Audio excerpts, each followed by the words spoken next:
আজ ছেলে মেয়েকে নিয়ে ঘুরতে বেরিয়েছিলাম রাস্তায়। তারপরে সবাই মিলে বলল যে চলো, সামনেই তো আমাদের বাজারে মা সন্তোষী পুজো হচ্ছে।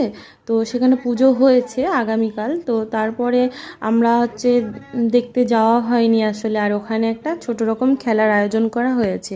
তো বাচ্চাদের নিয়ে খেলা চলছে, শুনতে পাচ্ছিলাম মাইকে। তো সেই জন্য আমরা সবাই মিলে চলে এসেছি এখানে মাকে দেখব বলে, আর এখানে কি খেলাধুলো হচ্ছে সেগুলোও দেখব বলে। তো এই যে মাম্মামকে নিয়ে হাঁটছি, আর এখানে বাবুসোনা দেখো কিভাবে নাচছে। বাবুসোনার একটু গান চললে বেশ ভালো লাগে নাচতে। তো এখানে দেখো এই যে খেলা হচ্ছে বল পাস করা।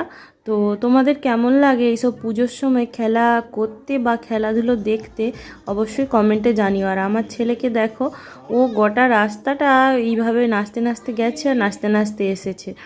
তো সেই জন্য বলছি যে বেশ ভালোই লাগে। তোমরাও আমাদের মতো একটু একটু ছোট ছোট আনন্দ বাচ্চাদেরকে দিয়ে থাকবে, তাহলে দেখবে ওদেরও ভালো লাগবে। আর এই যে মাকে একটু প্রণাম করে নিলাম দূর থেকে।